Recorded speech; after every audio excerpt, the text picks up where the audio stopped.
Yo, yo, what's the deal? It's your boy, the Kid Blast. We're up here at FireHouse Studios. Got a special guest with us today, Nia K in the building. How's it going? Hey, it's going good. Thank you for sliding on us today. Yes, thanks for having me. No worries, no worries. So you just dropped that Stand On Business. Yes. That's the latest single for you right now. Who produced that? Block on the track. Nice. Um, have you shot a visual for it yet? Yes, I'm dropping a visual Friday. This probably won't be out yet, but Okay, okay. yeah, this week I'm dropping it. That's what's up. That's what's up. Who directed the video? Nick the Soul. Okay, shout out Yeah. to him.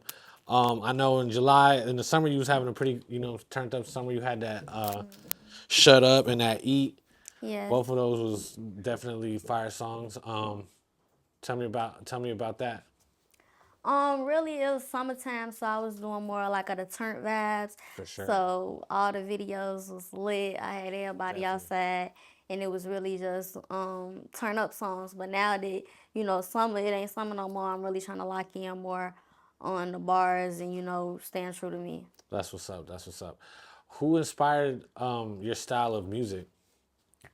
Um, I would say myself because I never was the type. I know it may sound odd, but I never really listened to music like that. Mm, Like I to this day, like I don't have a playlist or anything like that. that's I crazy. don't have like really like a favorite artist or nothing because I started so young. I started writing when I was 6, and then I put out my first song at 11. So I was really young. That's crazy. Yeah, because I know. I guess you kind of first got traction when you were like 14. I feel like, right? Yeah. That's crazy. So at 11, you started. At 11, you dropped your first song. Yeah. Yes. How much has your voice changed from that? You know what I'm Oh, saying? Like, so much. That was probably the biggest critique I had coming out. Like it was so controversial because people would be like, her voice is so squeaky. Her right, voice is this, her voice is that. So it's like if somebody didn't like me, it was literally because of the voice. Like for I would sure. hear that so much. Like her voice, I can't wait till she developed because what I was saying, people could feel. Right. I was young and I was talking like real talk. So it was just really the voice I had to develop.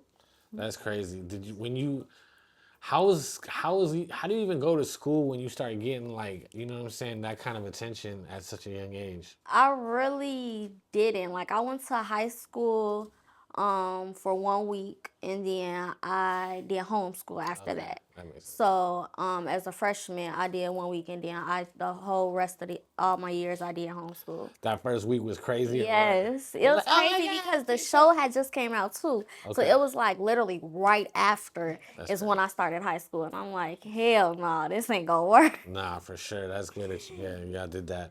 I heard that your dad helped you produce your first demo. Yeah, the first song I put out, my dad helped me with it, and he helped me like he would help me like if I was saying something and it wasn't really sounding right, he'd be like, "You need to say this, you need to Mm, say that." So he did that all the way up until like the first 2, 3 years, that's what's and then up. after that, I was like completely trained because my dad did music as well. That's what's up. But when I was younger, He I wasn't rapped or really. he? Yeah, That's he rapped. He was in a group, but okay. I wasn't really necessarily listening to my dad's For music. sure. Like I Nah, was always around generational. music. Yeah, yeah. Yeah, Nah, I know for sure. yeah. I was just always around it That's what's because up. of him. Definitely though, like even though the styles be different, it's like just the familiarity of Yes. him being in the studio and just knowing how to like. And that's one thing I stayed in the studio too with That's him dope. and so many different artists, so young. So it was something that was destined for me. Then my mama was pregnant singing with me in a group. What? So yeah, I was That's always around crazy. So yeah, music. you come from a real musical family then. Hmm. Um, in what moment did you realize that your identity as Nia K from Chicago would always be a part of your sound, no matter how far you travel? Well, I've lived in Atlanta now for 4 or 5 years. Right. So I feel like I had like a slight chance for my sound to kind of shift and it still like really hasn't because of me being from Chicago and I feel like that grittiness, the aggression, like me always feeling like, I got something to prove on a song is Mm, from me being from for Chicago sure. because it's definitely a tough city. Yeah, definitely. Do you ever feel like you get resistance in Atlanta, not being like from Atlanta, and No, I feel like Atlanta is such a welcoming city. That's I feel like it's more out here. If anything, you'll get resistance because there's so much competition and true, everybody true. trying to There's be, a lot of competition in Atlanta too, but I yeah, feel like they just always stick embrace each other. together. Like they Yeah, want stick to together work together more for sure. than like in Chicago. Chicago don't be wanting to really Yeah, I mean, I feel work like that together. just comes from all that street politics to kind of just Hmm. divide the city up. But Yep, definitely, for like, sure that if we could get past that, and because the that's the one city will thing be about crazy if we could get past it. yeah, because like in LA, like it's like you got Bloods and Crips beefing, but when it comes to the music and like hustling, like they'll put this shit down Yep. to make it happen. You know what I'm saying? So I feel like if Chicago could do more of that, that shit would I definitely be agree. great for the city. Yep. When people compare your trajectory to other female rappers, like either before you or after you, your peers, does it motivate you or does it frustrate you? Um, I don't feel like it frustrates me because if first of all, if I'm getting compared to another artist, it's usually or normally because they biting off of me. I'm Mm. not biting off of no artist. So What's we that? Clock sounded it. like we Clock that coming on the shit. same flows, this and the third. I'm telling you, like my boyfriend literally have showed me so many videos. And he be like, "This girl sound just like your flow." Whole time she DMing me, liking my post, this and the Damn. third. So it's like I be knowing like if somebody sound like me, it's because they already hip to my sound. I started before so many artists who out in Chicago Yeah, right you now. like Like the female Lil Wayne right now. Like it's crazy. yeah, like I started so many years ago. So it's like if we sound the same, it's not for me. That's what's up. That's what's up. How do you decide which stories or vulnerabilities you show in your music? Um, I would say I just go off of how I'm feeling and the vibe of the world pretty much because sometimes I would say that I try to like if it's a certain um like style or a certain something that's hot at the time, I will try to like fall into that and give my audience some of that too because I'm very versatile. But then at the end of the day, a lot of my music comes from stories of what I've been Right. through or situations that I feel like other people can relate to. For sure, for sure. Nah, it's definitely dope to see artists kind of lean on that. Some artists are, really hesitant to put, that side of them out there. You know what I'm saying? Really Because it's scary when guard you're it. an artist. Like you're told to be yourself and express yourself and Facts. give people what you feel. But when you do that, also, sometimes people are very judgmental and people take things that you say and twist it and turn it a whole another way and think they know your story and your whole life. And it's like, no, this is just a glimpse of it. You know. Do you ever feel pressured to lean more commercial than like lyricists to get, bigger to make your platform bigger? I feel like if I went commercial, I do feel like it's an easier chance and it's a quicker chance of making it. But I've always been like, I don't want to like. I feel like that's selling your soul. Like it's something that's not true to you. Like how I said that I will sometimes put out something that's more commercial, something that is more trendy. But I don't do a lot of it because it's like it's not really me necessarily as an artist and it's like I started music simply from just wanting to please myself and something Facts. that I like to do. So when I do those type of records it's more of a work aspect Yeah, I versus hear that. then Like a having job. fun and Yeah. just doing it. I respect that. That's dope. Honestly, yeah. I mean, a lot of people look at the music kind of like a hustle anyway. They don't even really. I feel like a lot of artists don't even really fuck with the music. You know what I'm Yeah, no, saying? because there's Like, so much money in it. yeah, they It's just like trying to make it like an avenue to get from point A to point B or whatever. So it's definitely refreshing to see somebody that cares about their craft and like yes, actually does this shit out of the love, and then for everything come sure. with it. Um, what's been the biggest sacrifice you've made for your music so far? I would say relationships. It's been a lot of like things that my music has came between. A lot of I'm not gonna play with you, bro.